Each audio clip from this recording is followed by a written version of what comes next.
to the American on Thursday night college football as we welcome you to the Rocket Money kickoff in the Alamo City. Beautiful San Antonio and the famed Riverwalk playing host to a little ability to run. And right out of the gate, Luke's 39 yards. What an unbelievable job by Retzloff on the read. Owen Peewee, the defensive end wearing number 2, comes off the edge and just chases down the back. Good, easy read. And again, here we see the tempo.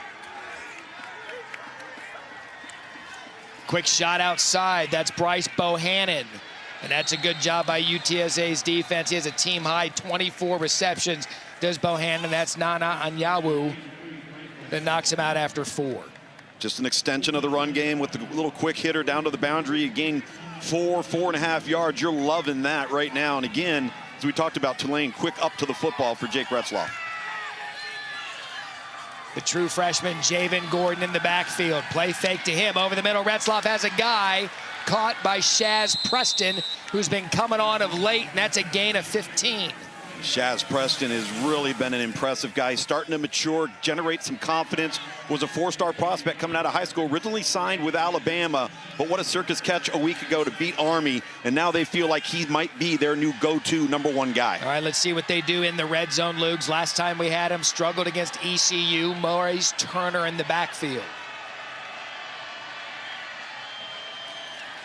1st and 10. Retzloff to throw, and that's a good job by the Roadrunners. KK Meyer there. No gain. And that was Shaz Preston on the reception. Just not able to maintain the block at the point of attack from from Justin Reed, the tight end for Tulane. 2nd and 10.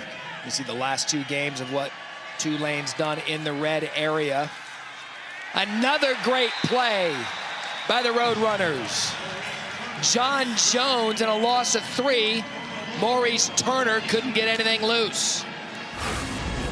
Jones does an outstanding job winning this one-on-one matchup, just shoots the gap between the tight end and the tackle. Low man wins. Excellent first step quickness, and now we're in 3rd and long in the red area. As you mentioned, Matt, problematic for this offense going on 3 weeks now.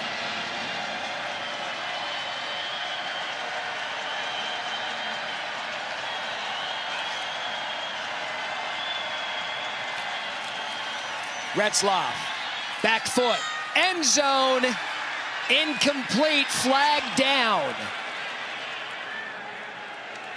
Jimmy Wyrick covering Bryce Bohannon, and that's going to reset the chains for Tulane. Pass interference, defense, number 7, 15-yard penalty, 1st down. Jimmy Wyrick has some contact here prior to the ball arriving. Now, I don't think that this could have been a completable pass, but nevertheless, Bryce Bohannon interfered with, and a fresh set of downs, and hopefully this can ignite some red zone production that results in touchdowns as opposed to field goals for Tulane. But Lugs, you're right. That ball, regardless, wouldn't have been caught. No. Still now 1st and goal to go for Tulane.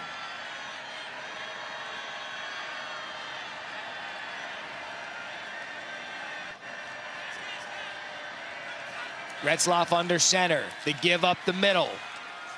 Trying to push his legs into the end zone.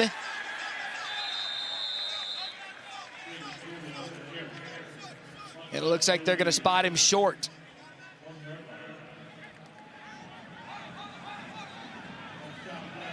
That was Gordon in a gain of 4. This one on the inch line. Yeah, Javen Gordon's an exciting young back, a true freshman for Tulane.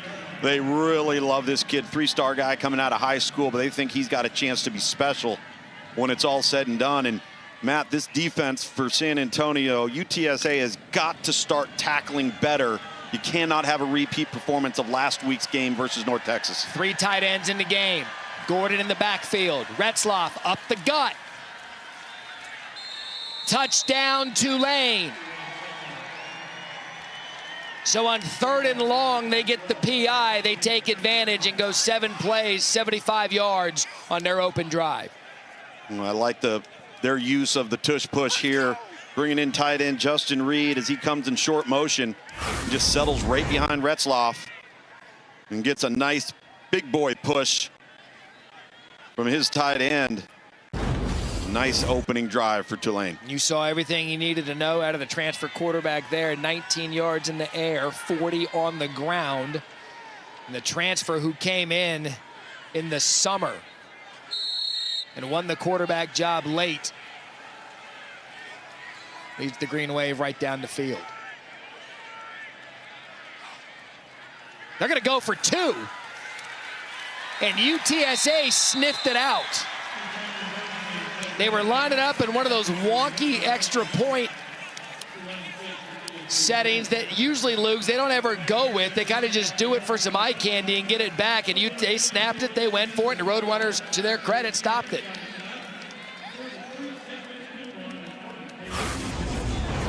Chidero Tutu was there, but look at this, Luke. Hey, take a look at this. This is a numbers game, and I don't think they counted it out right because it looked like UTSA had 7 black jerseys over there and only 6 blockers for Tulane. The ball carrier then outnumbered when it comes to being able to find a crease and get to the goal line. Yeah, because they always line it up. We see this all the time in college football, right? They'll line up on the extra point. They typically don't do it. But you got to count it right. You do. Yep. You do. And the big play by Retzloff, it was the first play of the game where Retzloff danced out there for 39 plus that really set the tone on that drive. Yeah, with Owen Pee Wee right here on the edge, right there, you're going to watch him chase down the back, and quarterback Jake Retzloff's just going to view him. Once he turns the shoulders, he knows he's going to keep the football, and then it's all Retzloff's legs. He's done this all year long. He's a constant threat to defend his legs, even though he's improved significantly in the passing game. 9th rushing TD of the year for Retzloff as Durkin set to kick to Will Henderson III. And that's going to go in the end zone for a touchback. And the first time tonight, UTSA's offense will come onto the field, led by their quarterback, Owen McCown. And Owen's been a bit dinged up, and it's affected his ability to really unleash the football. He's had an arm injury. He's a left-handed kid who throws what I would call a catchable ball. He knows how to change ball speeds. He knows how to layer the ball. He is extremely accurate, but this offense has not been able to get going in the passing game because he's had a lingering injury, and they have been plagued by drops, Matt. The son of NFL quarterback, former NFL quarterback, Josh McCown, so you know he understands how to play the position. And early on, you're going to see this guy a lot. Robert Henry Jr. We touched on him in the open. He's one of the best backs in the conference and the country, and a gain of 3 on first down. And you just got to keep feeding him. You got to keep feeding him and then take your shots in the passing game off of play action. They love the perimeter passing game, too, to try to get that defense tired and running sideline to sideline. See his average yards per game, and again, they're going to feed him up the middle. You see why. That's going to be a first down, UTSA. Brought down by Javion White and a gain of 13. Bailey Despaney, the safety for Tulane, has him dead to rights in the hole, unblocked, and he makes a miss. That's all on Henry right there. Coach Traylor told us before the game he feels that they can run on this team. You saw it early as McCown's going to take a shot. Has a guy downfield, flag down. One of those talented tight ends, Patrick Overmeyer. Bailey Despaney got beat, and for now it's a gain of 42.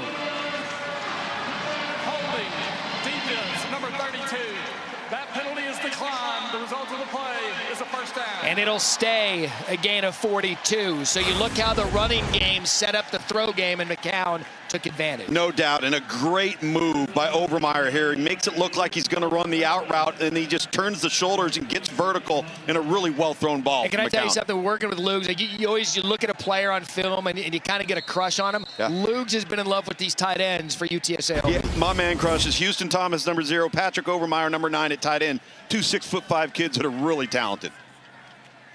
Play fake out of the backfield. They're excited to have Will Henderson in the mix tonight as well. And a gain of 7 again. This two-headed monster out of the backfield. Henry's a big fella. Henderson the burner. And now 2nd and 3. What a great block on the perimeter from number 1, Devin McCune, the wide receiver, who's normally their vertical threat. He gets the one block made, and then it's one-on-one with Henderson in space. That's exactly what you want in executing that play.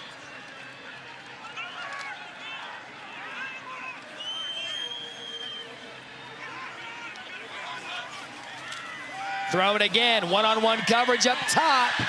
Flag down, intended for Devin McEwen, and Isaiah Shine's going to get flagged.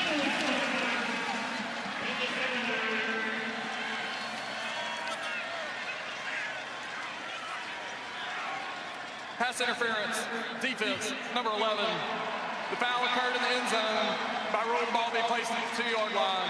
First down. So mirroring each other's drive. Big play Tulane, they get down there, PI in the end zone. Big play for UTSA, PI in the end zone, 1st and goal to go. Yeah, and he just runs him right off to the sideline. Doesn't give him any shot to go up and get the football, whether you think it was catchable or not. Just too much contact, tightrope in the sideline. I think number 3 is going to get it here. That's why I'm not the coach. Just a trot in, touchdown, meet me. Early execution, David Amador.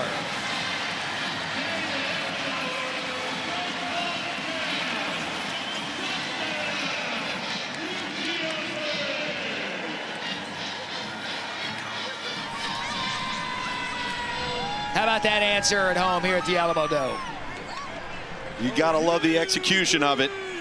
Love the play call. That's how much Robert Henry draws attention at the running back position. So 2 opening drives. Tulane went 7 plays, 75 yards. UTSA went 5 plays, 75 yards. And Jeff Traylor has to love what he sees out of his team responding to Tulane's touchdown. It was the big play to the tight end. Patrick Overmeyer beats his man deep, and then a little play fake. McCown, end zone, Amador. We've got some early scoring here in San Antonio, tied at 7 apiece.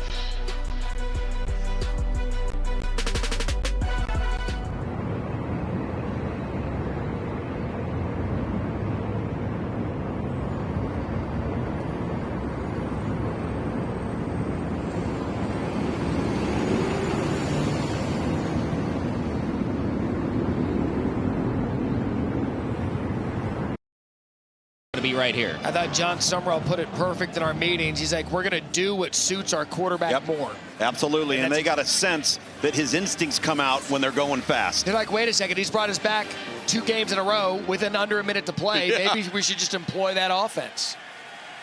Is Maurice Turner now in the backfield?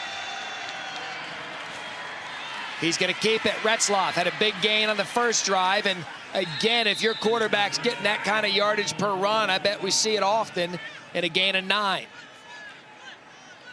Unbelievable that right now UTSA defensively has not had an answer and getting some eye violations, taking them where they don't want to be. That's Turner off the left side. That's filling the gap, but Turner stayed on his feet. Ball popped out. Tyan Milton knocked it loose. And big 56, Shadre Hurst was the man there, and it's going to actually yield a first down. Boy, very fortunate right here as this ball pops out right at the end of that run. Shadre Hurst, Johnny on the spot. The extra effort almost got Turner. Retzloff going to keep it. And that time, the Roadrunners were on it. Still positive yardage and a gain for 3. And again, right back up to the football. Letting him call it at the line of scrimmage.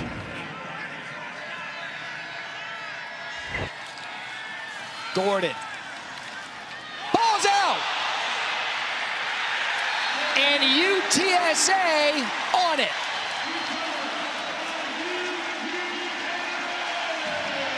That was Jimmy Wyrick. Man on the spot.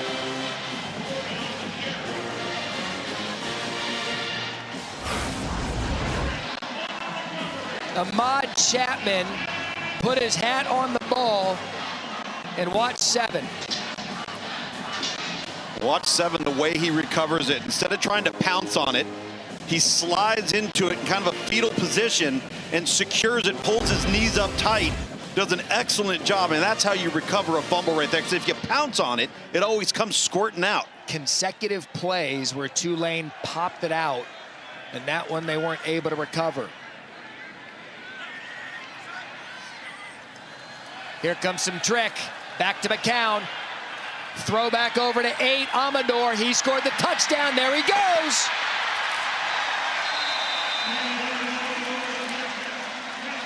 Gain of 22. Well, this is all Amador, and I like this and what they're doing. They bring it back to the screen to the running back, but Houston Thomas under the tight end completely whiffs, so Amador does it on his own. That could have been a 3-yard loss if it's not for Amador being able to make somebody miss. McCown throwing early. McEwen at a gain of 11, brought down by Shine, and here comes tempo from UTSA. McEwen, one of their go-to big play guys, but he's been nursing a hamstring, so they're going to be limited on how vertical they want to take him. But all of the underneath stuff, big body guy, 6 foot, 195 pounds, catches everything. McCown 5 of 5 to start the game.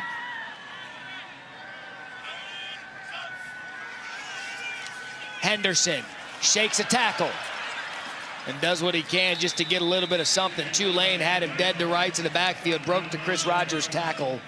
He's able to pick up 2. I'll tell you what, these UTSA backs are really good in the hole. When an unblocked defender shows up and they see color, these backs jump cut really well. They maintain balance, and then they get vertical quickly. There's explosiveness north and south.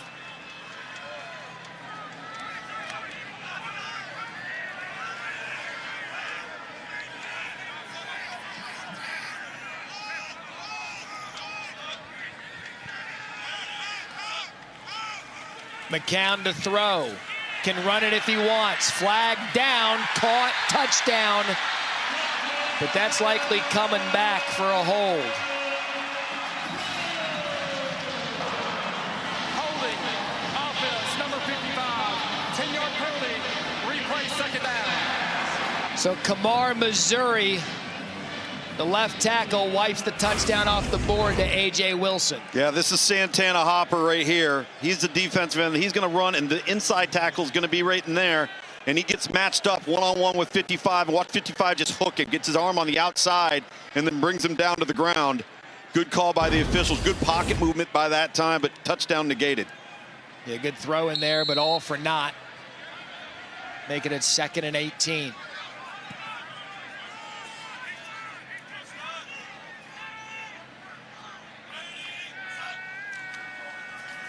Fake to Henry outside.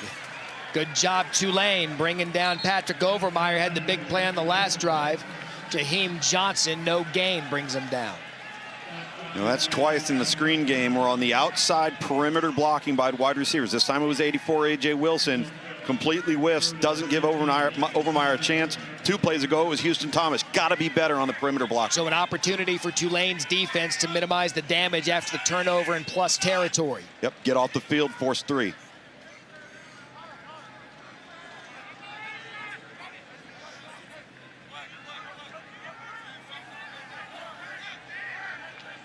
Play clock at 5.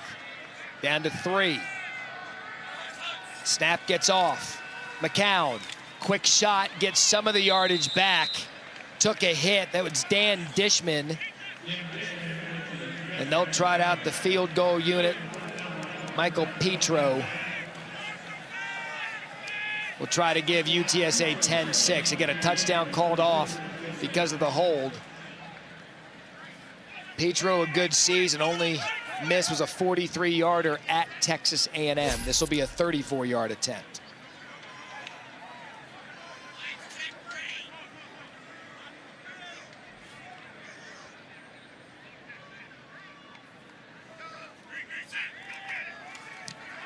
Kick on the way, kick good. So UTSA able to get some points off of the defensive fumble. They recover, but a good job by the Green Wave. They hold the Roadrunners to 3. UTSA up here in the first, 10-6.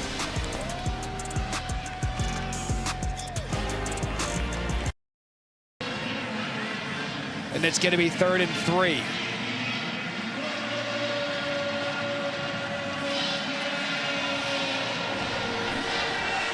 They're looking for a spark out of a running back. Out of the running back group, the longest gain all year has been 28. Retzloff's their big run guy. 3rd down, out of the backfield, 1st down, Tulane. It was Justin Reed for 10. Nice little pitch and catch. Just get it out to the flat. Easy read. Get the ball out of your hand by Retzloff. And here we go. Fast, up tempo. Mobley cuts back. He's got some quicks. He looks like a player that's capable of making a cut and scoring, and that's a gain of 9. Broke through Ahmad Chapman as Banks Jr. brings him down. Well, and this shouldn't be all that surprising given how UTSA struggled mightily versus the run on the road versus North Texas last week. Tulane's got to take advantage of that, test their mettle. Said the biggest thing tonight for the defense, get the confidence back early. Retzloff going to take a shot. Incomplete. Intended for Bohannon. Ty Milton on the coverage. You can do that 2nd and 1. Whole playbook is there. Now 3rd and 1. Absolutely. That's the advantage of staying ahead of the chains. They're going to bring in 2 tight ends now. 3 tight ends on the field now for Tulane. And this is where, Matt, you can lean on Retzloff if you want to. And I love that they're going under center. And they did lean on Retzloff. They just pushed him forward. It was Justin Reed who got there and then pushed him for about 5 yards. And Matt, how often does it drive us nuts as we watch these teams in 4th and 1, 3rd and 1, and get in the shotgun, and when you can just line up and don't make it hard on yourself. How about that? Conventional wisdom. Get under center. Yeah. Don't line yourself up 5 yards out of the gun on 3rd and short and make it harder on yourself than they did. But credit to Tulane, they did. 1st and 10. Retzloff pulls it out. Tipped. That had interception written all over it. Anthony Miller couldn't hold on. Well, and Brandon Tucker, 23, the linebacker for UTSA, shoots the gap. Retzloff gets this ball out, just a little inaccurate, a catchable football from Anthony Miller, of course. Maybe take a little heat off of it. KK Meyer was there.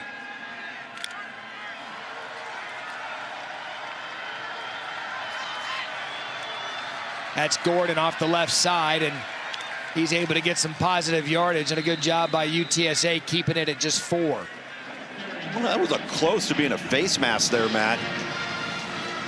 On Gordon. Saw a hand go high. Third down on this drive. Converted on all of them.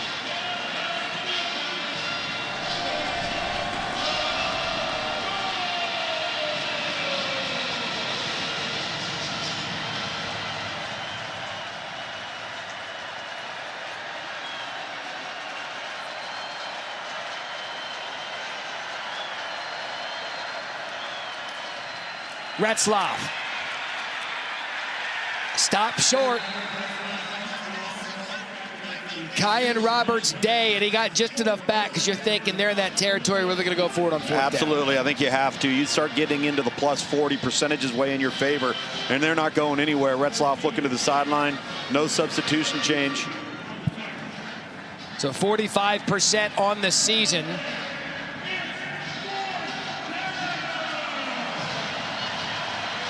Fourth and 3.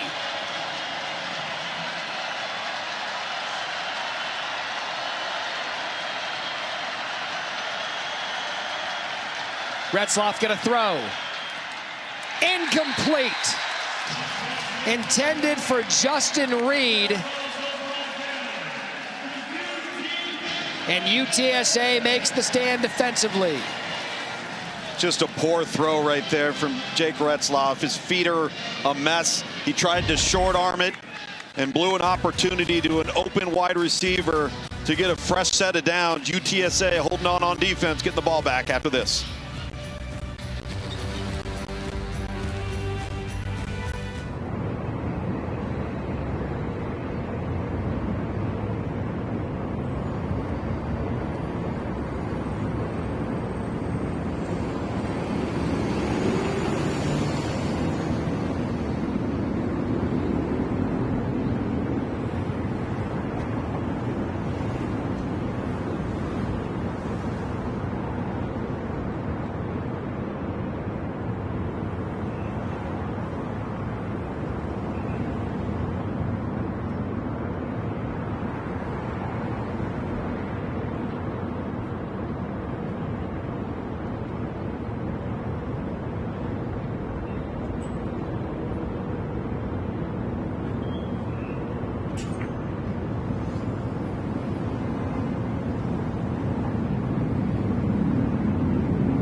Here comes the 2 tight end package with Patrick.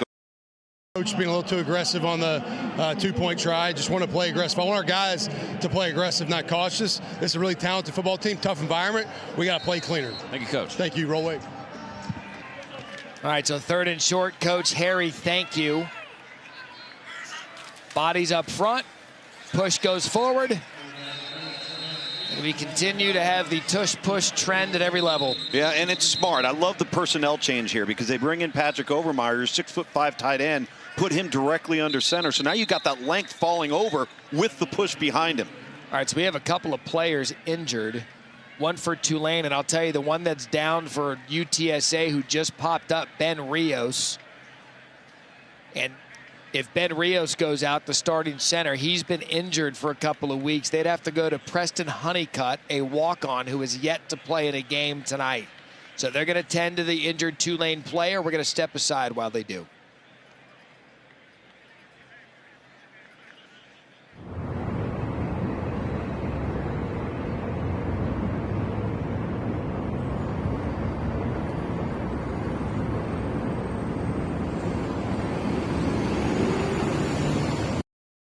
Splits the crease, gets out to the perimeter, and some nice blocking downfield by Allen, number 15, his wide receiver teammate, and a fresh set of downs in the high red zone. Only had 16 yards before that carry. You see his averages, 124 a game, 2nd best in all of college football.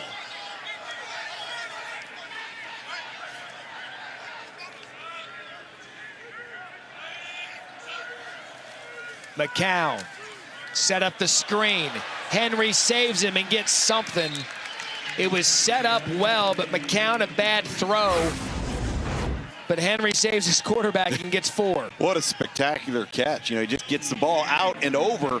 McCown's not very tall, but I mean, that's a 5-yard gain from what would have been 2nd and 10.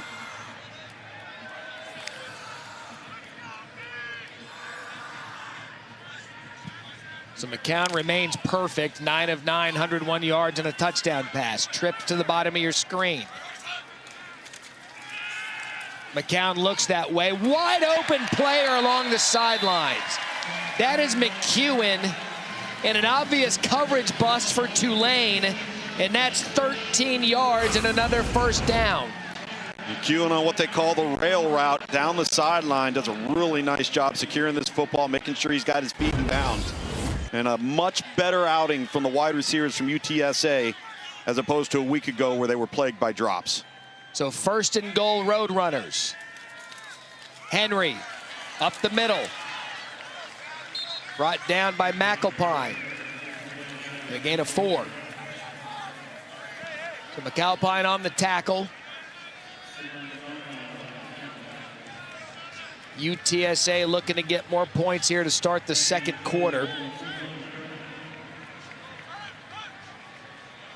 And Luke's a great point. They have been battling the drops, and they wanted to get some of their skilled players some early confidence in this one.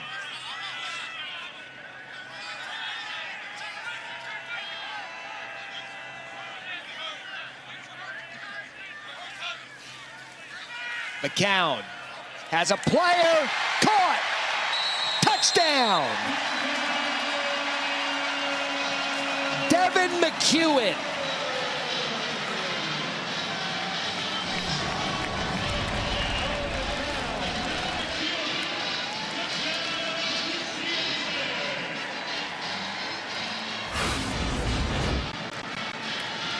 Luke's, not only are they not dropping it right now, they're making catches like that. Unbelievable catch and a terrific throw. Thrown open to the sideline. McEwen goes and gets it. How about McCown? 11 of 11, 120 yards and 2 touchdowns. They've scored on all 3 of their drives in a building where they are 21-0 at home in conference under Jeff Traylor. And they're started off for a good one tonight. McCown lays it out. McEwen brings it in. And it is all UTSA early.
They've been in a lot of 3rd and shorts, which has been good, but they've had the fumble, and they can't just rely on Retzloff in the run game. But again, the longest run by a running back for Tulane this year, 28 yards. Retzloff, play fake to the sideline, caught.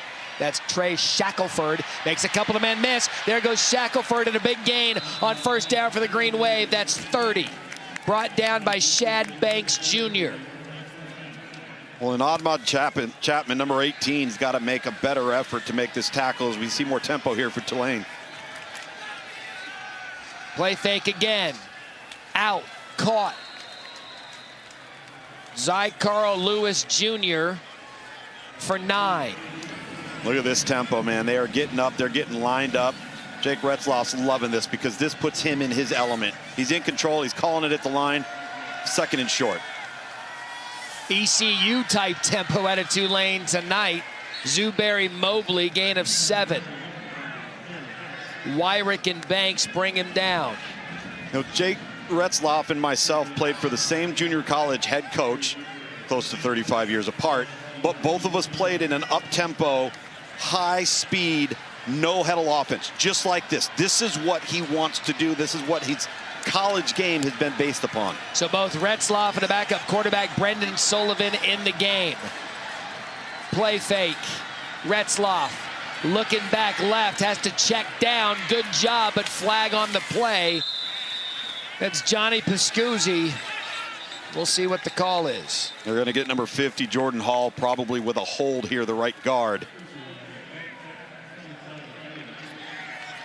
Holding. Offense. Number 50. 10-yard penalty. Replay 1st down. Yeah, this wasn't just a hold. This was a takedown. You see him right here. And he's going to get hooked up with it. It happens late because he jumps and then takes him right to the ground. Negates an easy completion underneath. So now 1st and 20, backs him up 10 yards. Retzloff to throw. Squeaks it into the defense. That's a good throw by Anthony Brown-Stevens, or 2 Anthony Brown-Stevens. Dropped it in amongst the defenders and a gain of 13. Well, that was a laser from Retzloff. Good in-rhythm throw, gets the ball out, splits the coverage, and Brown-Stevens does the rest, gets a lot of it back.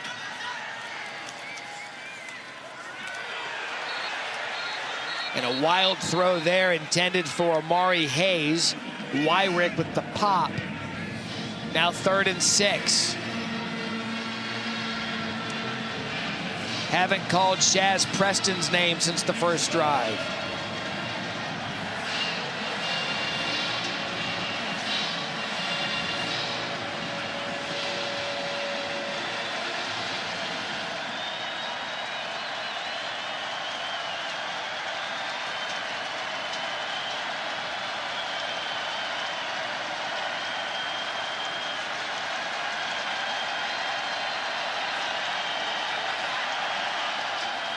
Retzloff, open receiver, and that'll be a 1st down, Tulane.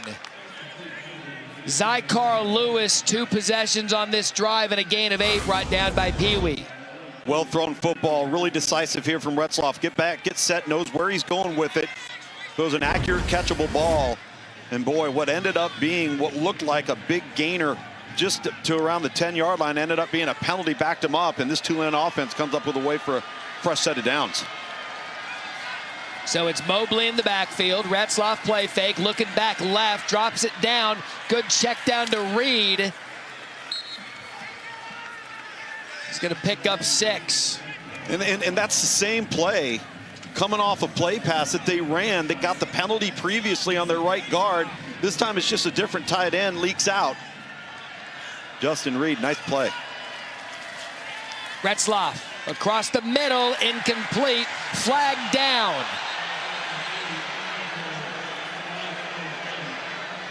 Bryce Bohannon, the intended receiver. Pass interference. Defense, number 7. The ball being placed at the spot of the foul. Automatic 1st down. And Wyrick penalized.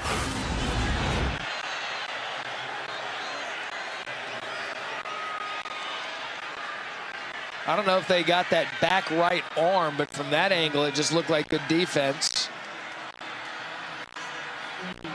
Yeah, it looked, I mean, again, a bang-bang timing play.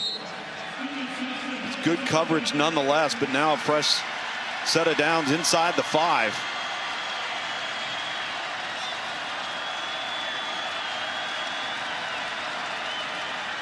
Retzloff, boot, incomplete, another flag. That's Pascuzzi, covered by Lewis. Yeah, this wasn't intentional by Jamarius. Defense, number 14. The foul occurred in the end zone by rule. Ball be placed at the 2-yard line. First down. If this wasn't intentional, you're to see Jamarius Lewis trip. He gets his feet locked up, and then it causes the pass interference on Johnny Pascuzzi. Again, going back to the lack of execution for Tulane this year inside the red area. 9 red zone trips, only 2 touchdowns coming in to this game here tonight. They've got to execute here. 3 red zone pass interference penalties tonight on the Roadrunners.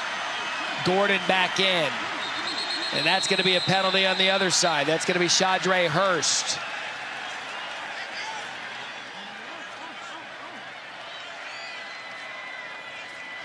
False start. Offense, number 56. 5-yard penalty. First down.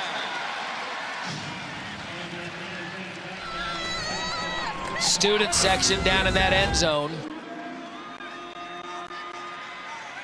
Pretty clean game, except for when the teams get down into the red area. Shadre Hurst has already recovered one of his own backs fumbles tonight. Been a great player for Tulane in the offensive front. One of the leaders of this football team. Backs it up to the 7, still first and goal.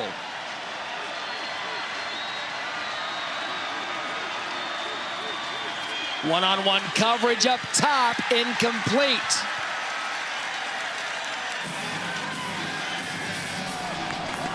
Intended for number 81, Kellen Tasby. Covered by Meyer. Yeah, and Matt, I don't like the placement of this ball. I love the one-on-one matchup to Tasby, but this has got to be a high back shoulder throw, and if it is, it's a touchdown. This ball's thrown too far up into the back right pylon instead of to the back right shoulder of Tasby.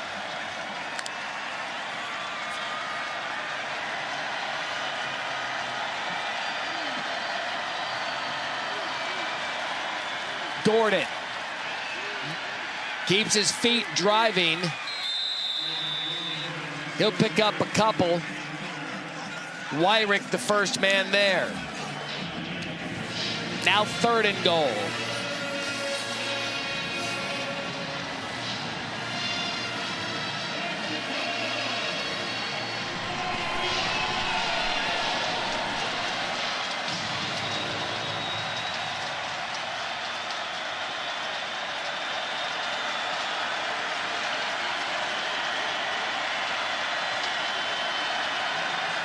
Play fake. Retzloff, open receiver. Incomplete. That was Anthony Brown-Stevens, couldn't hang on to it, and KK Meyer on the coverage. And now it's going to be Patrick Durkin time. And what a shame, Matt, because this was a wonderful route by Brown-Stevens. Ran a little whip route, came inside, sold the slant, got flat, and came back out. Ball's a little bit high, but you got to make that catch. Durkin 14 for 14 on the season.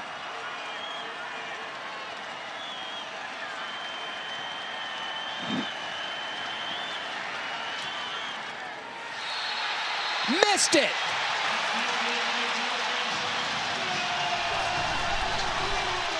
That is Durkin's first miss this season.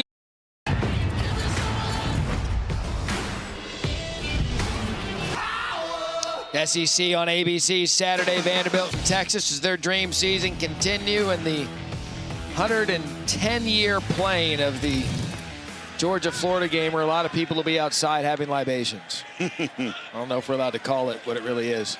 McCown, first down. Boys, he's been sharp tonight. He had a receiver all the way, Amador, from start to finish. Now 12 of 12 for 132 yards. The big story on that last drive, Tulane, a costly penalty. However, Patrick Durkin missing his first field goal of the season. He had been 14 of 14. His school record now, one pass away from Owen McCown of completions, consecutive. See if he gets it. He does. Ties Frank Harris for 13 consecutive completions. He said he had been banged up throughout the year, a shoulder and a player down for Tulane.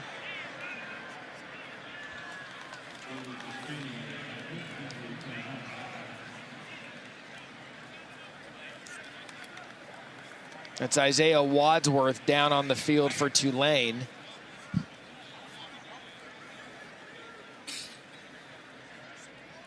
As right now, UTSA's offense has been in rhythm throughout the first half. Tulane, surprisingly, some uncharacteristic mistakes they've had in the first half. They failed a two-pointer, 2 fumbles lost, bad 4th down, false start. Tom Luganville, Matt Berry up here in the booth. We talked about it in the open, and it's kind of been the case in the American this year that anything can happen really any given week. And right now we're seeing UTSA, who has a lot of talent. By their own admission, they have been able to finish one-possession games. They feel instead of 3 and 4, they should be 5 and 2. Yeah, no question. And we talk about one-possession games. Tulane's won 4 of them this year. UTSA has lost 2 of them. And so when and that last drive for Tulane, the red zone woes continue. That took almost a little over 4 minutes off the clock, and you come away with no points. And the efficiency and the balance between the run game for UTSA and now what had been a non-existent passing game really coming to life for the Roadrunners tonight. So one team executing, the other team struggling a bit in that category. The false start backed them up from 1st and goal at the 2, and then the missed field goal. UTSA, both teams, all 3 timeouts. Midway through the second quarter. Amarian Peterson. A back we didn't know if we'd see tonight. It's always Henry and Will Henderson, but Amarian Peterson picks up 3 yards, bringing up 3rd and short. Yeah, the true sophomore transfer out of USC, 6 foot, 215 pounds. And the running back position in the American Conference has been outstanding conference-wide, top to bottom. How about this? If you're a running back that doesn't get a lot of playing time normally, play on Thursday night with us on the call and you're going to get in the game. All men at the line of scrimmage. McCown pulls it and takes a hit. Helmet off. That was Jack Chenchu. And the flag is going to come in.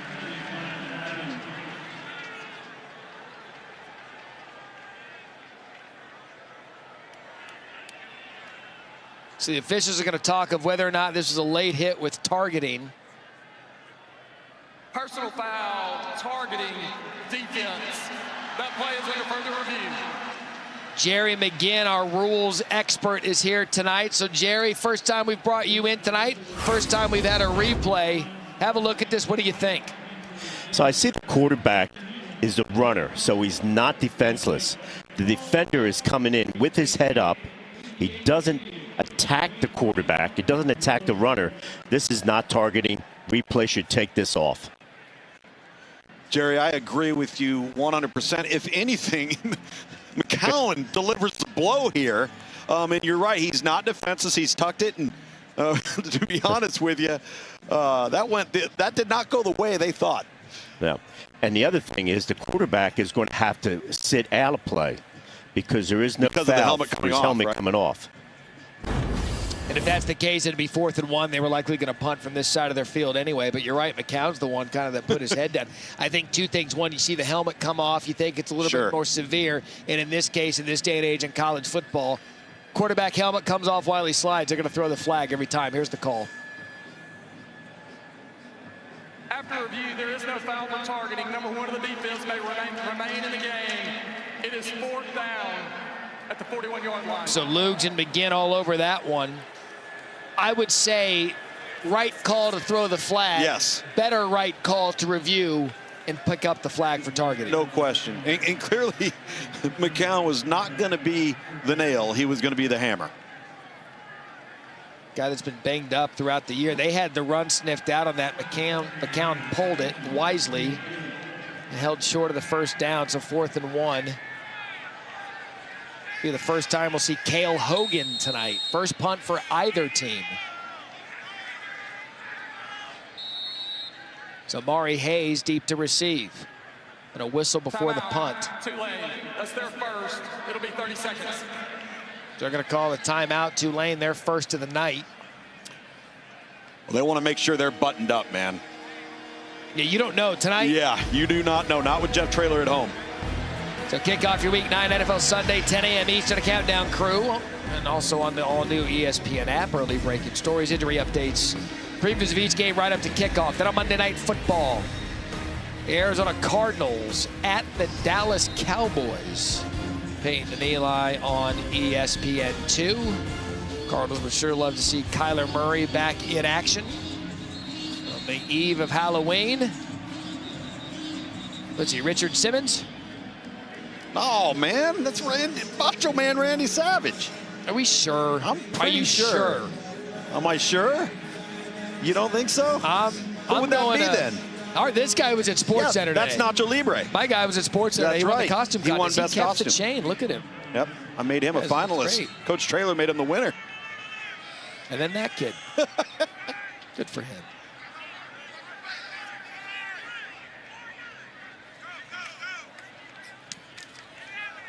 So Hogan gets a good punt off. Does he get the check? No. It was close. It was almost an absolute perfect punt. I mean, he just needed a little bit more backspin on that one. But you look at the last 4 drives for Tulane's offense. They came right out of the gate. 7 plays, 75 yards, and the fumble, turnover on down to the missed field goal with 6 minutes, 7 seconds left and 2 timeouts. They're going to need something. Remember, UTSA won the toss and elected to defer. Right, and so, you know, Tulane getting all they want offensively. They're moving the ball efficiently on the ground, through the air. Retzlaff's made some plays. They've had a little ingenuity, moving the pocket and being able to put themselves in position. But once again, the red zone troubles reared its ugly head, and it took a little over 4 minutes off the clock to come away with no points on their last drive. Play fake for Retzlaff. Taking a shot downfield. Flag down, Anthony Brown-Stevens. Lugs, if they'd have just played the ball, you're either looking at a turnover or no flag. And this is Jermarius Lewis again, number 14, who committed the penalty. Pass interference, defense, number 14, 15-yard penalty, automatic first down. That's his second penalty. He had the one in the end zone. Jerry, what do you think of this one? Well, I see the defender turn for the ball, so he has the right to be in that position. He really doesn't impede. He does impede him, but he has the right to be in that spot. I see this as they shouldn't. I don't like the defensive pass interference. So I stand corrected. He was playing the ball in Jerry's mind. 4th PI tonight on UTSA. Well, I think what Jerry's talking about is turning around and locating the ball at the last moment. That's right. Another play fake for Retzlaff. Another shot downfield. That one picked off. Ahmad Chapman gets the turnover. And the struggles continue for Tulane on the road.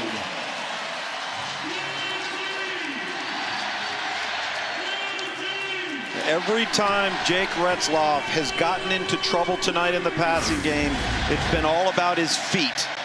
He has not had good feet when the ball's been inaccurate. He lost a lot of power and steam on this football because he's drifting off to his left. Doesn't get squared and set and throw on platform. And Chapman makes a play. And what a night for Chapman. Forced the fumble earlier, gets the interception there. And Tulane just all out of sync coming out of the bye week, down 17-6 on the road. So now UTSA gets the ball with 3 timeouts remaining, 5:52 left in the first half.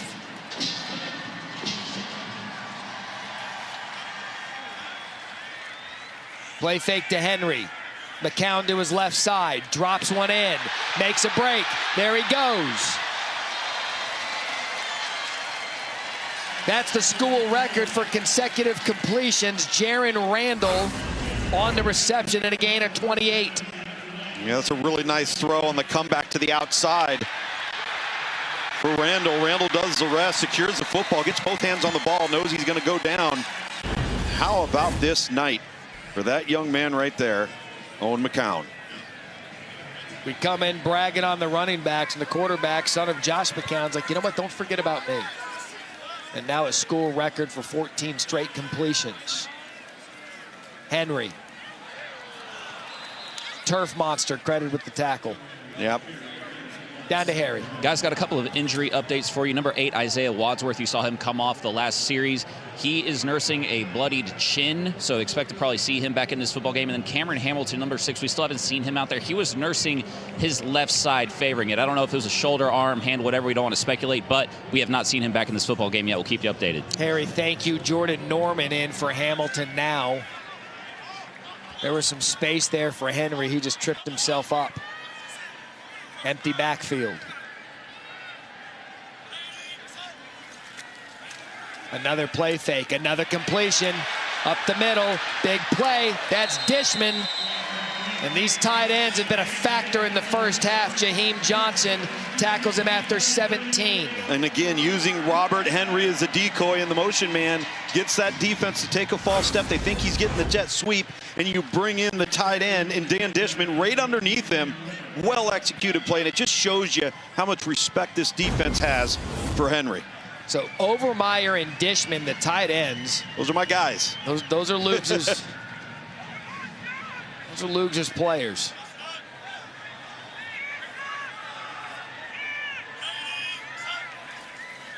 End around. He can throw it. Amador wide open. Touchdown.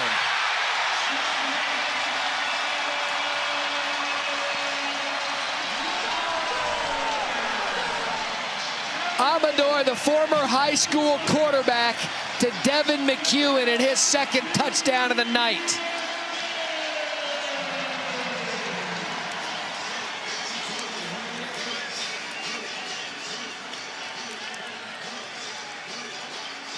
And what a start for the Roadrunners in the first half. Man, and it's been because this passing game has come alive. It's been anemic up until tonight.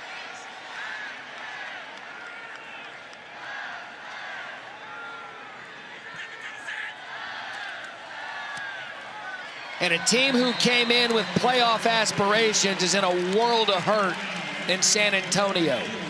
21 points off turnovers. Well, Devin McEwen, number 1, the recipient here. He's going to be split right here. And what he does is he's going to come out here and he's going to act like he's going to block him one-on-one, and then he's going to take off. This defender right here, he starts peeking in the backfield because he sees the motion and the ball get handed off. So once he triggers, that's when McEwen knows he's got him. Well-thrown football for the former high school quarterback in David Amador. Last season, when UTSA was trying to find their way, Memphis came here to San Antonio. UTSA wore the All Blacks, and the Roadrunners got the win. Very similar situation tonight in Tulane, who comes in atop the American, feeling good, 6-1, only lost to Ole Miss. UTSA struggling by their own admission, and they're up 24-6 now with 3:37 in the first half. 5-0 wearing the All Blacks for UTSA, trying to get their 6th tonight.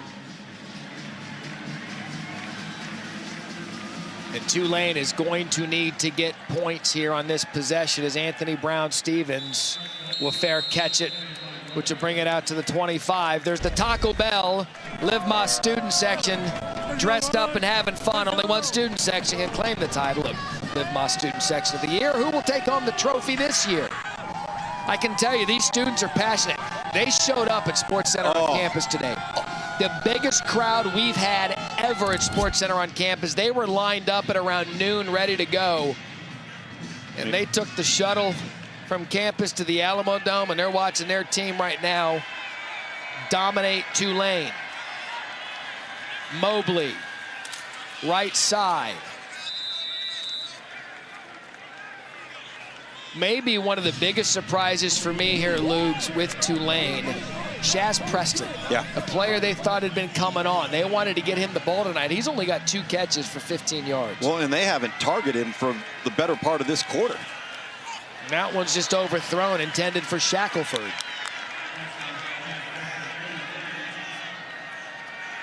And since that long run and opening drive, Retzlaff and this offense has just been out of sync. Just been out of sync, slightly off. I mean, you make that pitch and catch on the 5-yard hitch route right there, and now you're looking at 3rd and 1, if not a fresh set of downs if he makes the guy miss.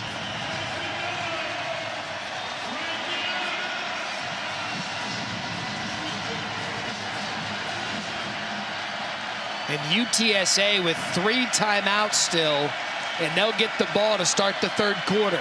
This 3rd down is huge. Retzlaff off his back foot. Never had his receiver. Underthrew Lewis, and it's going to be another punt for Tulane. Kendrick Blackshire on the pressure. Yeah, watch Retzlaff here and look at his feet. And again, this is where he's had issues with accuracy. Now he gets no power on the football. Both feet are off the ground. He just throws it up, and it dies on him midair and comes straight down to the ground. Zycarl Lewis is still running. He's going vertical, thinking this thing's going to come over his shoulder. And now a penalty on the green wave. Kicking team, number 19. 5-yard penalty, 4th down. Retzlaff started 4 of 4, and he's 5 of 14 since.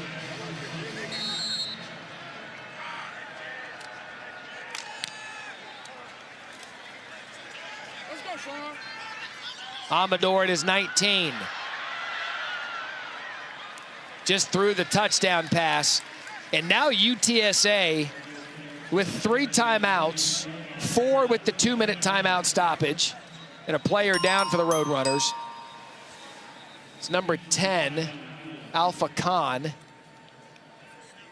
They've got 4 clock stoppages, the ball, and then the ball to start the 3rd quarter. Yeah, I mean, obviously this is big for UTSA offensively, but if you are Tulane, you have got to get off the field here on defense. All of the momentum is on the sideline of the guys wearing black jerseys right now. And this emotion and this momentum is what this game is all about. And maybe, just maybe, force McCown into an incompletion.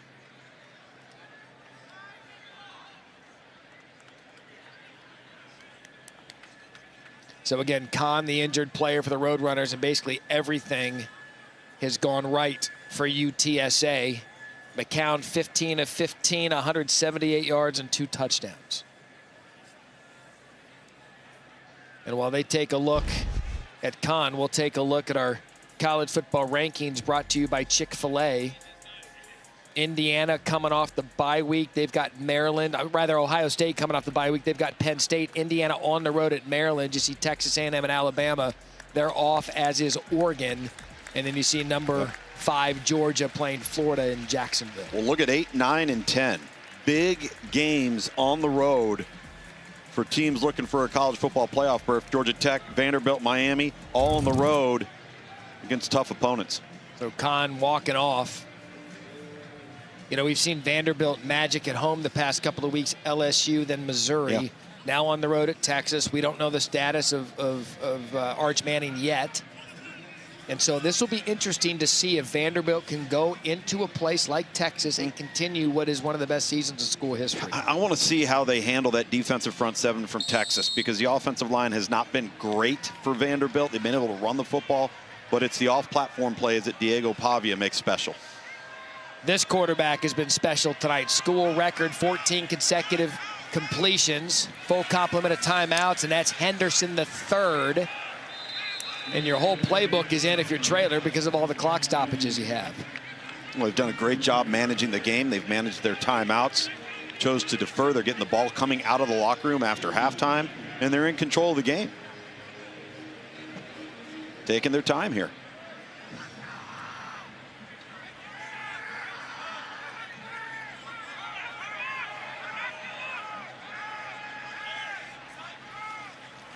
McCown remains perfect. Henderson the third out of the backfield. He's the burner, got to be careful.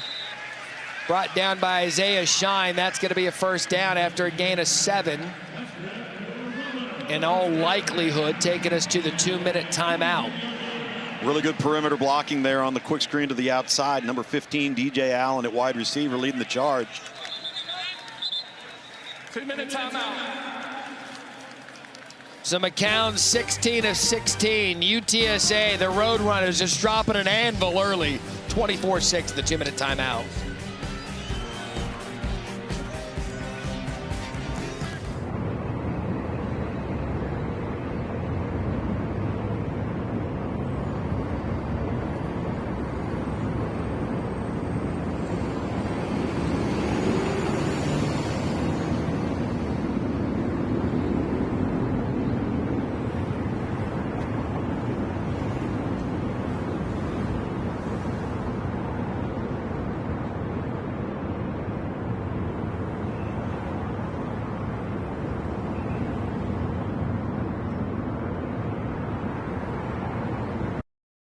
So now Tulane with a little bit of life with 2 timeouts remaining if they get their defensive stop. Well, what's ironic about it is in the last break, they had put up on all of the Jumbotrons here in the Alamo Dome that McCown was 16 for 16. So he probably didn't even realize it. So we can't blame the announcer jinx right. on that one. No. I blame the cow. Big 3rd and 10 here. Tulane's got to get off the field.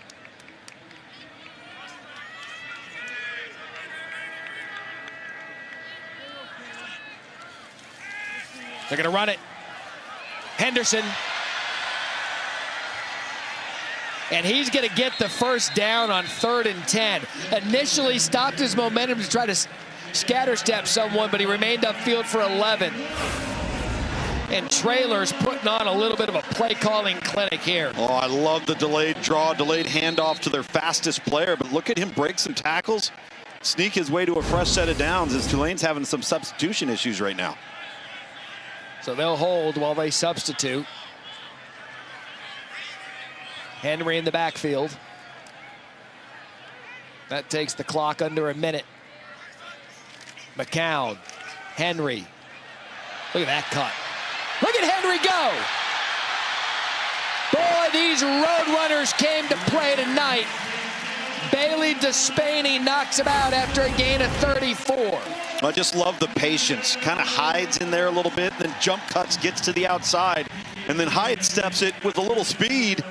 Despaney catches up with him, but what a fantastic run. And again, the vision and patience initially before the jump cut to the outside is fantastic. In this first half, UTSA is averaging 9.6 yards per play.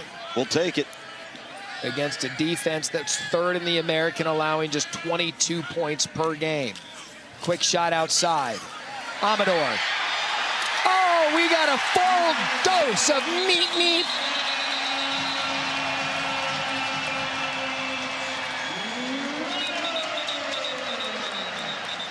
There's a flag in the end zone. Amador's thrown a touchdown, and for now, he's caught the touchdown.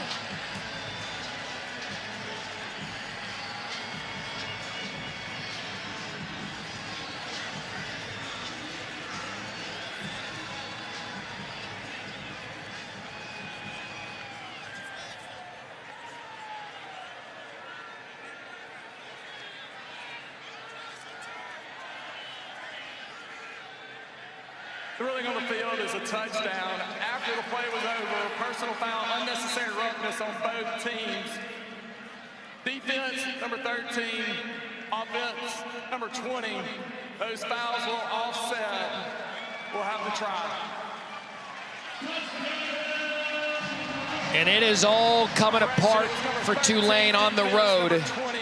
Well, everything's working for UTSA. Man, jack of all trades, and David Amador, 2 touchdown receptions, a touchdown pass, all in the first half tonight for the Roadrunners. The stunner in San Antonio. Petro. Perfect. Luke's break it down for us. Off to his guy Amador, who bounces off the tackle. It'll be a first down as we check in with Harry. Matt, I asked Tulane coach John Summerall what he told his guys in the locker room. He said, if you do not plan on giving it your all when we come out here in the second half, do not come out. He referenced their comeback against Army. He's seen this team do it before. He said, I want to see 30 minutes of fight. And a bad start already, Harry. Good stuff. Thank you for Tulane as Bailey Despaney gets banged up on the first play to start the third quarter. Well, he's the one that delivered the hit there on Amador. Off of the little RPO, they threw the little glance slant route to the middle of the field. He pops him, wasn't able to bring him down. So some injuries tonight for Tulane. They started without their best defensive player, Sam Howard, who's missing his second consecutive game with an injury. And now Despaney is out. See him pop Amador, and a quick look at him. That's a good sign. You know, John Summerall he says his wife tells him his biggest strength is his biggest weakness, and it's his brutal honesty. And as a coach, when you go into the locker room, that sometimes when your players know what you say, what you mean, they're going to take you seriously coming out. Well, they are, and you always know where you stand, right? There's no gray area. It's very black and white. That's always been his approach. So the kids, they know what's expected and what the standard's going to be. There's no guessing. Tell you what, this crowd is rehearsed here at the Alamo Dome. When San Antonio's on offense pre-play, we could call the play from up here and they'd hear us. Yeah. 1st and 10 after the completion. Henry in the backfield. And that's really one of the first times they've been able to bottle him up. That's Santana Hopper. I don't think we called his name once in the first half. Well, he got a little pass rush early in the red zone when they called a holding play on the offensive lineman, but he shoots the gap right here, and he comes inside and then works this way to the back and retraces, plays off the block really, really well. And again, he was one of our impact players, and Robert Henry, the running back, was the other one-on-one play there, won that time by Tulane. Their first tackle for loss for the night for the Green Wave. 2nd and 12. McCown over the middle. It's caught. And a gain of 7. And that's what we're talking about now. McEwen a big first half. This is that stop Tulane needs. Yeah, you know, the first half, you know, UTSA only had 4 third downs the entire half. This is a huge one here for this Tulane defense. Only 1 punt on the night for the Roadrunners. So 3rd and 5.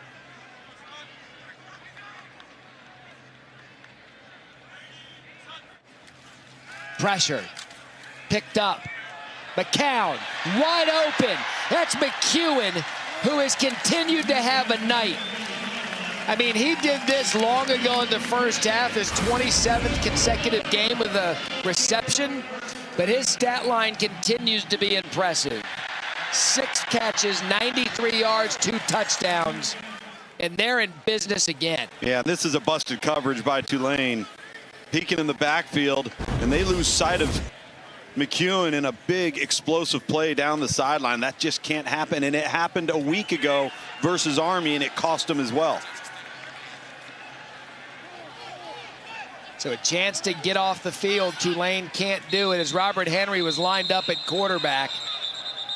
So some trick was coming there. False start. Offense, number 63. 5-yard penalty. First down. I guess Trevor Timmons and everyone was really excited to get that play started. I wanted to see what happened too. Yeah, I think they were going to toss it back to McCown and have him throw it down the sideline once again. A little razzle-dazzle. Maybe getting a little too cute. You're in control of the game. I think Jeff Traylor's looking to make a statement early. Back-to-back Thursday night games for UTSA. They are on the road at South Florida next week. They want to finish this one off with how they've played in the first half. Robert Henry, gain of 5. He goes up over 80 yards on the night. 124 is his average for the season. And what makes him so special is his ability to jump cut laterally, either to his right or to his left, and then get forward explosively, 0 to 60, and get downhill, fitting through tight creases. You know, it's funny you said that about the attempted trick play, because at 31-12 with these running backs, you wonder how much UTSA will do here in the second half if they're controlling the ball on the ground. But Amador, I mean, he's having a night. Thrown a touchdown pass.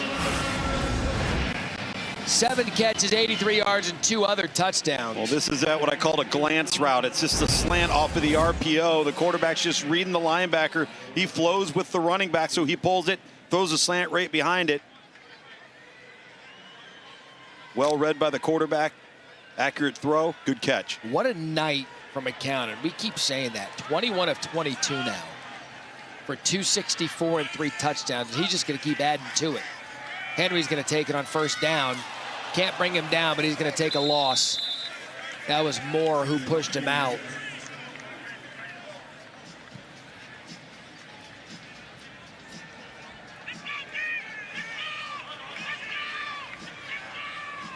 McCown, kind of an up and down year coming in. We talked about him being banged up, had a shoulder, had a leg, dealing with the groin. They had the bye week to get some rest. He's still a little bit banged up, but I don't think I've seen it. No, he looks fresh. His arm looks live. And he's just played with great efficiency and accuracy, operated the offense, and hasn't put the ball in harm's way either. Credit the play calling as well. High percentage passes. That's Henderson on the sweep. Henderson! Touchdown! Same as it ever was in the second half. And the route is officially on. Well, technically, that's a touchdown pass on a little pitch off of the jet sweep right here to Henderson. And again, the speed, he reads the blocks. And I can't say enough about UTSA's perimeter blocking by their wide receivers and tight ends. And then speed does the rest. Number 5, Dan Dishman. 9, Patrick Overmeyer, and 0, Houston Thomas have been fantastic out of that tight end group. They're taking a look at it, verifying that he stayed in bounds before they kicked the extra point.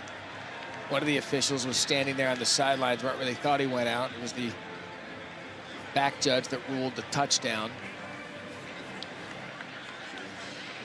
And they have confirmed the score. They'll kick the extra point.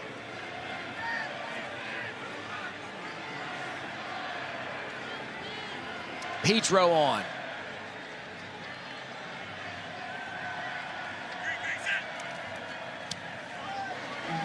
You know, we talked during the week, extra point is good, that UTSA was waiting for a moment to show that maybe that record is not indicative of who they are. Well, right now, first possession, third quarter, they look like the team to beat in the American.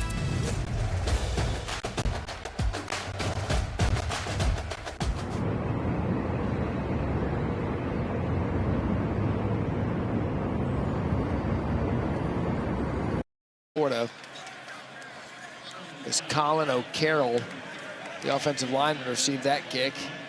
Tulane trying to do some things, try to get that spark differently. Let 75 do it. So big drive for Retzloff and his offense. They got to get something going. Yeah, they got to get something. And they don't have to do everything on one play. You don't have to press. The run game is still in play. But Jake Retzloff's got to make some plays in the passing game and keep getting fresh sets of downs. Until that drive, Jaden Gordon in the backfield. Play fake for Retzloff, first down throw, and it's just been that kind of night. Until that drive with UTSA going right down the field, Luke, the statistics weren't that First downs apart, were first downs were the same. Third downs weren't that far off. Time of possession was almost identical. The difference is the red zone offense for Tulane continues to rear its ugly head. And just, you know, out of sync as we came out of break, out of halftime, we mentioned just not being in rhythm. That throw right there on first down was a prime example.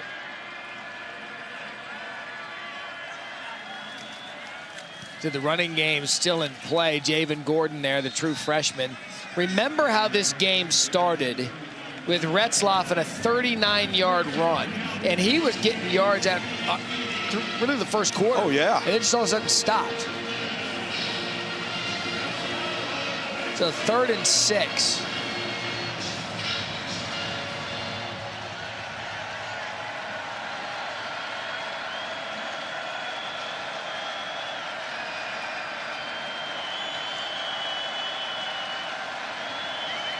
Pressure coming.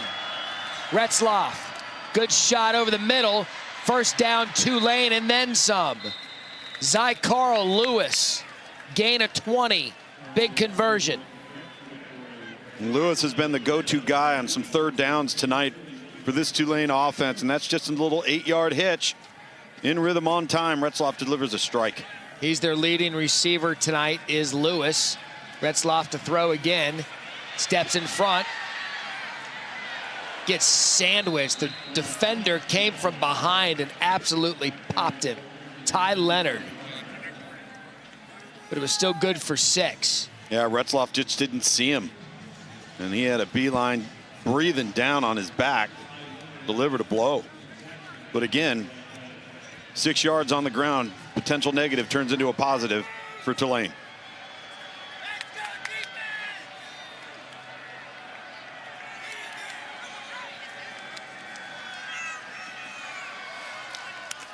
That's a good throw and another first down. So it's interesting the play fake because they really haven't established anything on the ground. Amari Hayes picks up 9, and that'll be good enough for the first down. But they're moving right down the field, Luke. So we said they have to score and score quick. Yep, score and score quick, but don't get greedy. Take what the defense gives you. And that's not it. That is Jamarius Lewis and an awful mistake by Retzloff.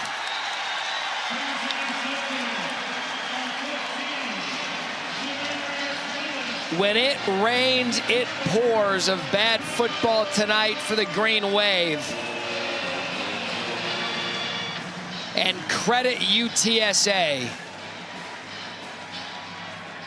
That just his 3rd interception of the year. And it continues to get worse. All road runners midway through the 3rd quarter.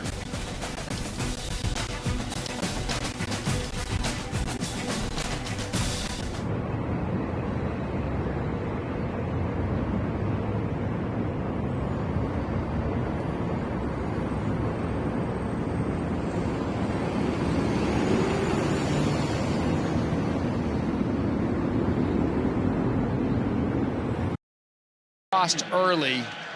TJ Smith. Offside. Defense, number 13. 5-yard penalty. Replay 4th down. You can see him trying to time it. See him at the bottom right of the screen right there trying to time it up. And he would have been fine. He just got a head start. Started moving towards the encroachment zone. And now another opportunity. And Big Kellen Tasby is the one that got up to block it. And John Sumrall does not like that call.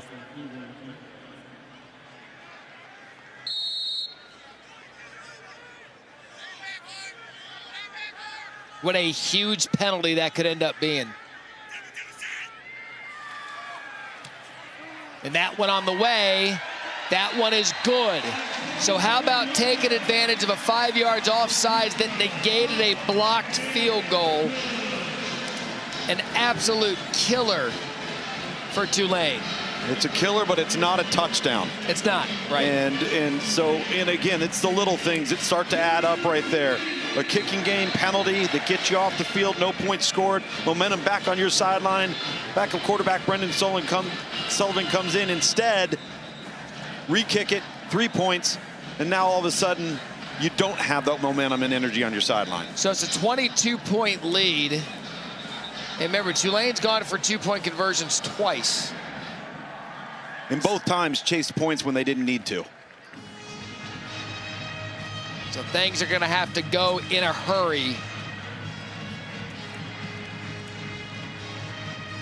When you look at some of the mistakes they made, they're going to look back on this game if they can't come back. It started with that false start earlier in the first half that led to the missed field goal, the 23-yarder. They've had the interceptions, offsides there, and the blocked field goal. Uncharacteristic out of the Green Wave. That sideline erupted on the blocked field goal and then realized the penalty was going to bring it back. Is TJ Smith, the new returner for Tulane. And that's going to be Zuberi Mobley, who got into the position to get it. And he's going to get popped inside the 20-yard line. Brandon Jacob Jr. delivered the hit. Second possession now for Brendan Sullivan. Full quarter left, 3 timeouts. Got to have a sense of urgency, but you can't press here. Brendan Sullivan did a nice job on that series, converting a big 3rd down. Used his legs a little bit. Just make smart choices with the football. It's why you're on the field, and Jake Retzloff tonight is on the sideline. We've seen 5 running backs for Tulane. The latest, I mentioned him last drive, Jamari McClure. Sullivan designed run, and UTSA was all over it. Blackshire, the first road runner there, and a loss of 2. Last time we saw Tulane near the goal line, they brought in Sullivan as the running quarterback, which was interesting in that Jake Retzloff and all of his rushing touchdowns. But he's unable to get away from that, setting up the screen of McClure. And that goes nowhere. And in fact, a loss of yardage. So now 3rd and 15, back-to-back losses.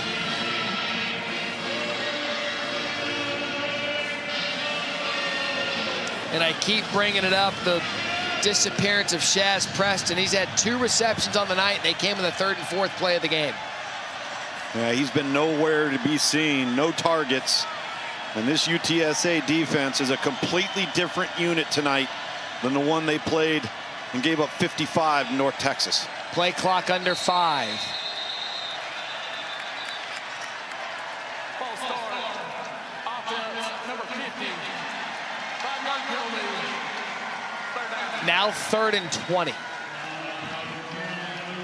You know, one of the things that John Summerall said about his football team is they are talented, but they are young, and at times they can be immature. And right now, you got to maintain your composure in these moments.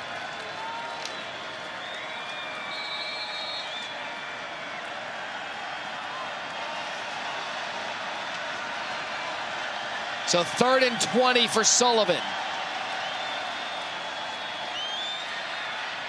Has time. Gonna run it. Looking for a block. Gets none. Vic Shaw brings down Sullivan, and Tulane's gonna have to punt. How about this Roadrunner defense? Gashed against North Texas. Jeff Traylor, the head coach, said it was one of the most embarrassing moments of his head coaching career at the collegiate ranks to see that team play the way they did on defense, and then to see this team here tonight, a complete reversal of fortune. And that was a game where they went down and scored on the first possession. Yes, they did. They went right down the field. It was Henry with the big run, and then it all hell broke loose as Amador is going to receive that at his 15. Does a good job there to get it to the 35-yard line. TJ Smith on the tackle. So we're going to step aside. UTSA ball when we return.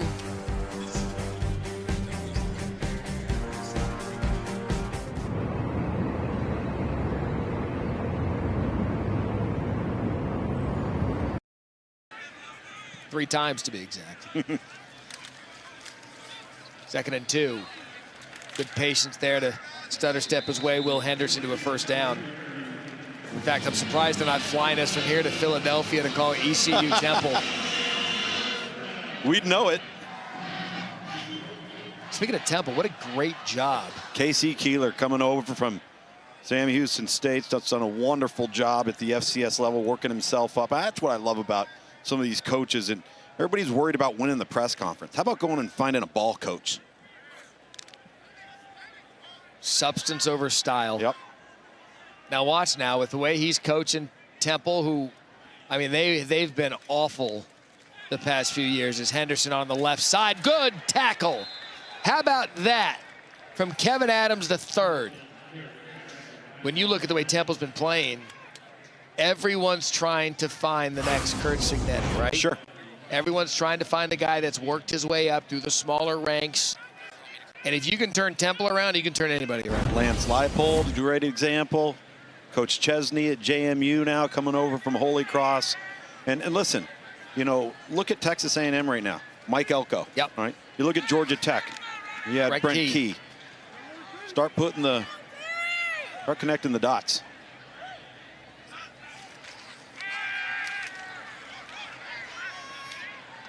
And McCown can't miss. Jamel Hardy Jr. still going to be third and 11. Actually, they ruled it incomplete. No, they didn't rule it incomplete. Well, now they're catching up the chains. Yep. That was my fault. Third and 11. You know, Georgia Tech fans don't want to hear this because they're having a historic season by their own right. But a guy like Brent Key at LSU, it'd be frightening for a lot of people. Toughness, discipline, grit, and talent. Nick Saban disciple. He just has that way about him where he's going to get his team to play angry and play physical. The ruling on the field is a catch. The previous play is under further review. All right, so they'll review that. Whether the pass was complete or not.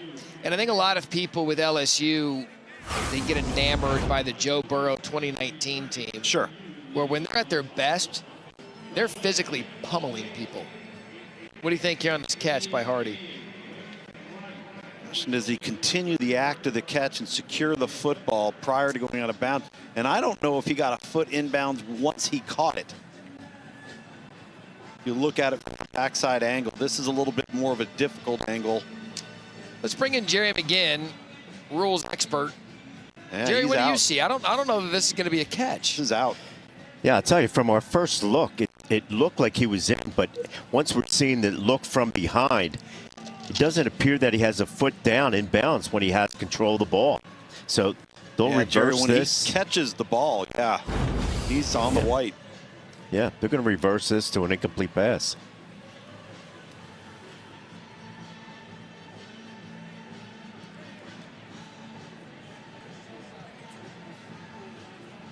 So, Jerry, when they're going through this, and we just dissected it, saw what we saw on the various angles, what is the further delay here in terms of what they're determining? Because they had to have already seen what we've seen. Is it the spot of the ball? Is it the clock? What are the things that are delaying this answer? Well, if it was a catch, it would be the spot. But since they're going to go with an incomplete pass, then they'll just go to the previous spot. After review, the ruling on the field is upheld as a catch. It'll be third down at the 48-yard line. So upheld. Upheld. Wow. Maybe they didn't have an angle they liked. I don't know. Yeah. So maybe they couldn't really see that toe, the right foot, whether it was down or not. So that's why they upheld it.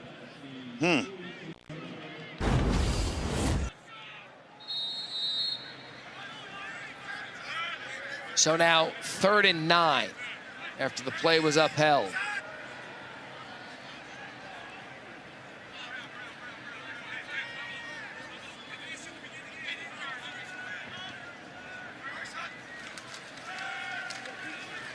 McCown, wide open receiver. Guess who? Flag on the play. It's Amador. And a gain of 15.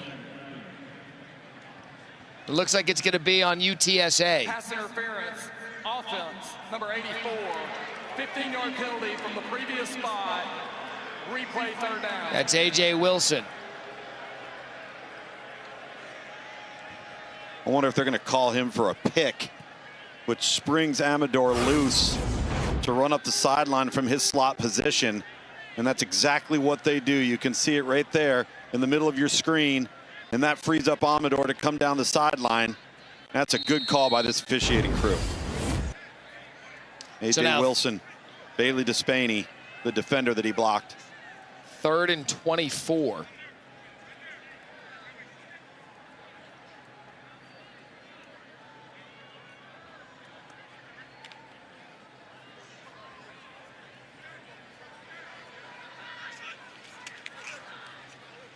A quick shot over the middle to Overmeyer to get some of that yardage back. He does a good job with that.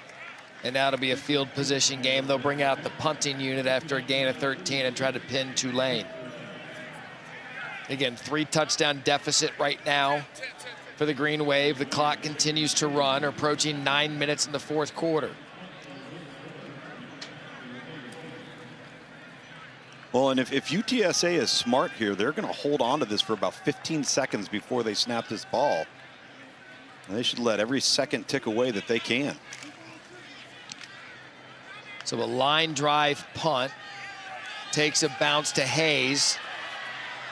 Running backwards, causing problems, ended up losing yardage on that return. 40-yard punt and a loss of 9. Tulane's gonna need some 4th quarter magic, down 3 scores here, 8:44 left in the 4th.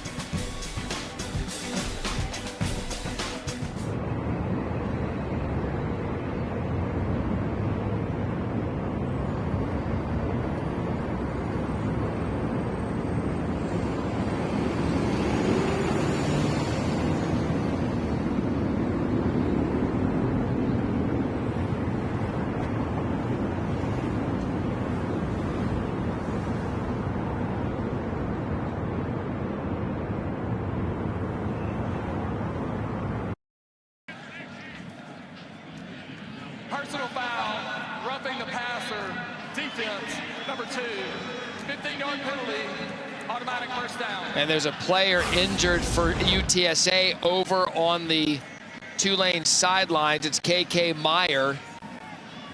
And a free penalty there for Tulane to extend the drive. Yeah, that's Owen Pee-wee coming off the edge. He gets that extra step and a half and lays into the quarterback, and you're just asking for the hanky.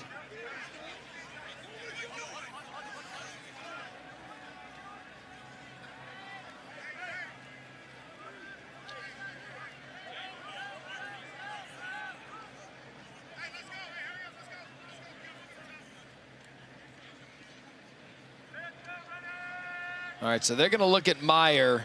He's over on the other sideline. We'll step aside while they take a look at him.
ESPN Thursday Night College Football is presented by Liberty Mutual Insurance. Only pay for what you need.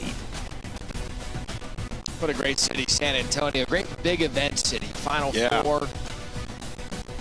Out and about. Hey, happy birthday to Bobby. There's Bobby Rubion. He and I were together down there in the trenches for 4 or 5 years on ABC. He's been through many a field rush with me. Our cart cam operator does a great job. Our entire crew does a great job at spending his birthday with us. Happy birthday, Bobby. 1st and 10 now after the penalty. Sullivan trying to find something.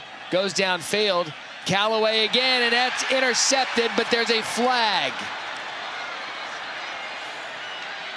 This is going to be a good call, too, because it's a push-off. Zach Morris, not of Saved by the Bell fame. Defense, number 20, 15-yard penalty from the previous spot. First down. It's tough to see from the sideline television copy angle, but when you see it from this angle, Pushed him. you see the push right before, and that back judge there all over it. The thing is, he's in position. He doesn't need to make the push. The ball is essentially thrown right to him. How about Callaway, the guy tonight?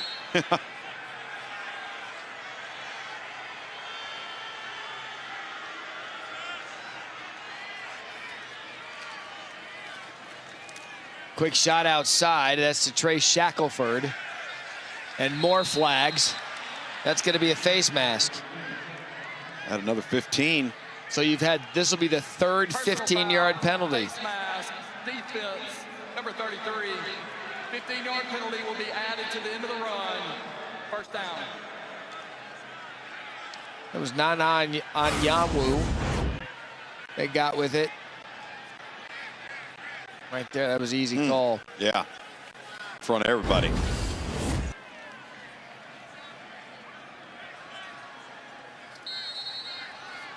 So Onyanwu with the penalty. Tulane taking advantage of him. Sullivan rolls out. Dart across his body. Anthony Brown-Stevens. First down, Green Wave. Generally a big no-no when it comes to quarterback play, but right now laying it all out on the line is Brendan Sullivan, and this was a terrific throw. Gain of 24. And Jeff Traylor's going to call a timeout. Timeout, UTSA. That is their first. It'll be 30 seconds. So UTSA doesn't want to give Tulane any bit of life as they're moving the ball down the field. Jeff Traylor probably complaining about a potential hold. Yeah, it was Wasn't right called. It was on the left side of the screen with the running back and Jamari McClure, and he just tugged and grabbed the free rusher off of the edge. Again, Still a 3-touchdown game midway through the fourth quarter. A lot of football left. You see, you can read Traylor's mouth. He wanted the hold. And this has been a drive, by the way, where they've given up 3 15-yard penalties. Yep. So he wanted to get 10 yards back the other way. Interesting, the players that are stepping up tonight for Tulane.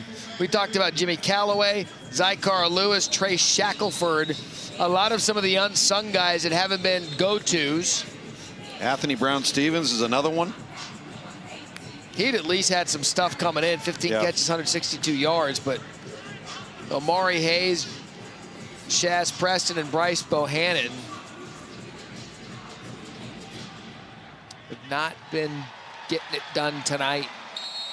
Sullivan pretty sharp coming off the bench.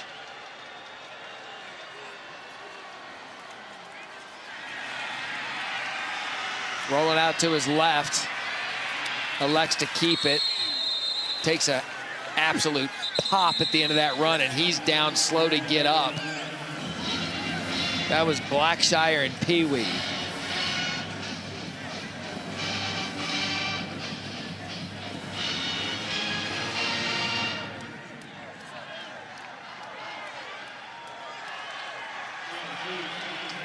So 2nd and 8.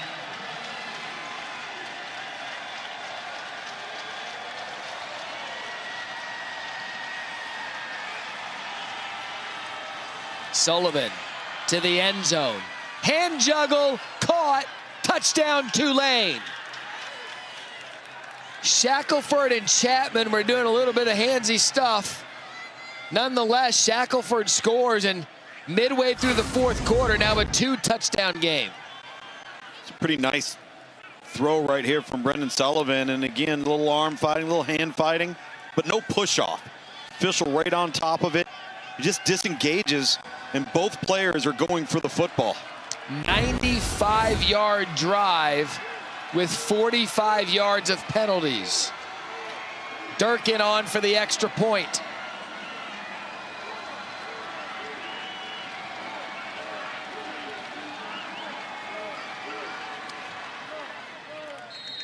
So now 41-26, 15-point game with an entire half of the fourth quarter to play.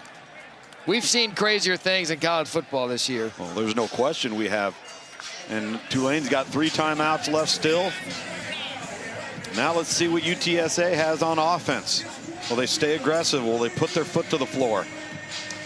They gave Jake Retzloff the first possession of the third quarter. He threw the interception, and since then, Brendan Sullivan's led them on 2 touchdown drives. He was the spark that they needed.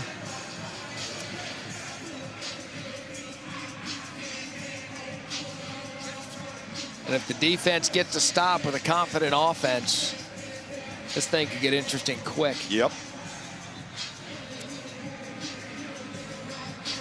You just go back to that blocked field goal that was negated for an offsides penalty. And will that come back and get Tulane? Well, and chasing points on two-point conversions that really weren't necessary at the time. And the 23-yard missed field goal. You add those up, and we have a completely different story. But nonetheless, they went 95 yards in a minute 34. That was quick. They're going to kick it deep. And before he comes out, let's take a look at tonight's Lexus Player Spotlight, brought to you by Lexus. And it's Owen McCown, 29 of 31, 338, 4 touchdowns. He has been electric. He's been fantastic, a model of efficiency and accuracy. And this coaching staff's done a really good job. Jeff Traylor moving the pocket, changing the launch point, getting the ball out of his hand quickly, and they did not have the drops problem they had versus North Texas. Look at those numbers. Wow. We came in talking about the star running backs, but it's been the quarterback, Owen McCown, who has led UTSA, and he's going to need to do it again now that it's a 2-score game. Henry in the backfield. Play fake. They're still throwing outside. Amador, the big night continues for the receiver, and he's going to get a first down after a big play. Isaiah Shine broke through the tackle. Kevin Adams brought him down in a gain of 20. You know, it's so interesting. When they want the gimme, when they want the routine throw, they go to this guy because he is so reliable with his hands and ball skills. And you're right. Choosing to throw it right there, every bit as confident as keeping it on the ground. And what they've done a good job of offensively, Matt, is when they've been on the receiving end, they've stayed in bounds as this clock continues to tick. And they're not going to stand. I would bet every play forward, if they've got the ball, you're going to see that thing tick down the way it is, down to 5. They'll snap it with 3 left, and then they'll hand the ball off to Henry. So they're kind of in that mode right now, and Henry at any point can break one. But a good job by Tulane knocking him out. Kevin Adams the third again, and a gain of 3. That actually helps UTSA because had he broken that tackle, he likely would have ran out of bounds. Mm-hmm. Instead, you gain 3 clock turns. UTSA with 2 timeouts and the 2-minute timeout. I don't believe we'll see Tulane. So Tulane's got the 3 timeouts and the 2-minute timeout. So 4 clock stoppages for them, but they need to get the stop defensively first to get the ball back.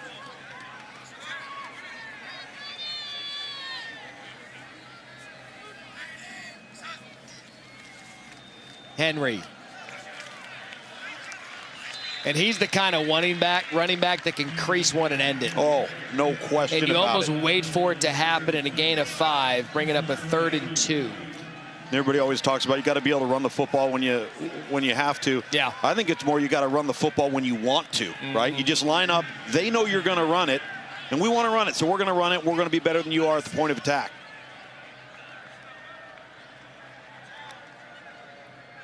Again, he averaging 124 a game, 87, so he's well below his average. Just 98 rushing yards for UTSA on the night, but it hasn't mattered with how the quarterbacks played. So 3rd and 2. Tulane bringing everyone. And they got the stop. That was Will Henderson the third. Decision time now for Jeff Traylor. And 4th down. I'm a little surprised they didn't bring in their tight end package with Patrick Overmeyer, number 9, or Houston Thomas, 0, when they go with their Wildcat and the big guy. So if Tulane gets the stop, they're going to get the ball at the 47-yard line. Wow. This is huge. I'm not so sure I agree with this right here. Unless they try to draw him off sides Right. and pin him deep. Huge play in this game. And Traylor's going to call one of his timeouts. One remaining. UTSA, that's their second. It'll be 30 seconds. Wow. You know, I could sit up here in the booth and argue for both sides. I could argue for the pin them deep, but then you're giving Tulane the ball back. But if they go right down the field, make it a one-score game. Well, they've already had a 95-yard drive on the previous drive for a touchdown. That's right. Or do you try to put it away and maybe rely on one of your offensive stars? There's been a bunch of them tonight. Owen McCown, David McEwen, David Amador. He's going to win the game. But speaking of Amador, let's take a look at what he's done tonight. 2 receiving, 1 through the air. Well, he's been a jack of all trades. He's done it in every phase of the game. He's thrown it. He's caught it. He's been Mr. Reliable on 3rd down. You can count on him. He's tough. And then here's his pass where they set up. They're going to look like they're going to block it on the outside. The corner starts peeking in the inside. Slips by him. Throws a touchdown pass right there. He's just been the go-to guy in this offense tonight. 2 receptions, 1 passing touchdown. Here we go, 4th and short. They call the play. McCown rolling out, thrown back across his body, and Patrick Overmeyer converts. And now with the clock, UTSA just played to win the game. And Owen McCown, 31 of 33, 369, maybe that one of his biggest completions of the night. And an unbelievably well-designed play because you've got the tight end and Patrick Overmeyer who's playing on the inside with his hand on the ground. And he looks like he's just blocking down and then leaks out and turns around. Now I'd be really surprised if you see the ball go in the air. Unbelievable.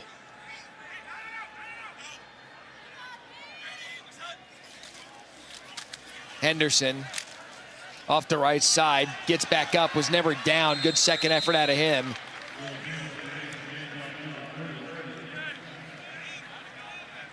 Clock gonna tick down to 3 minutes.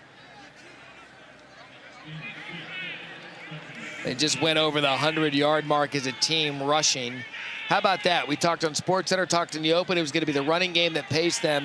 104 yards rushing. It's been the quarterback, 390 yards through the air. That's been the difference tonight. Well, you know, it's the one thing that Jeff Traylor, the UTSA head coach, talked about all week is he just can't figure out why the passing game can't get going. 1 week it's penalties. 1 week it's drops. Quarterback's been banged up, and tonight it all comes together.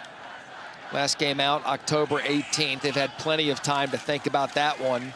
And I'd say both things tonight and another first down. Both things tonight have been fixed, the throw game and the defense. Well, and defense travels, and if the balance of the throw game allows for this offense to put more points on the board. They're on the doorstep of being 22-0 at home in conference. I mean, that's a wild stat. It is.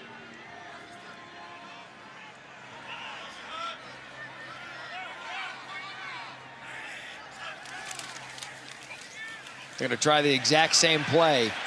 Is he going to go down? No. Touchdown. My guess is Traylor wanted more points because he's out of the field and he is fired up. He loves it. You know what he's saying? Hey, we'll throw our defense out there. We're good with it. He's came to make a statement tonight. Will Henderson, one of the more entertaining leagues this year, because really everything's unpredictable. It started with UAB a couple of weeks ago upsetting Memphis. And then South Florida, a 14-point lead blown to get to Memphis for them to get the win.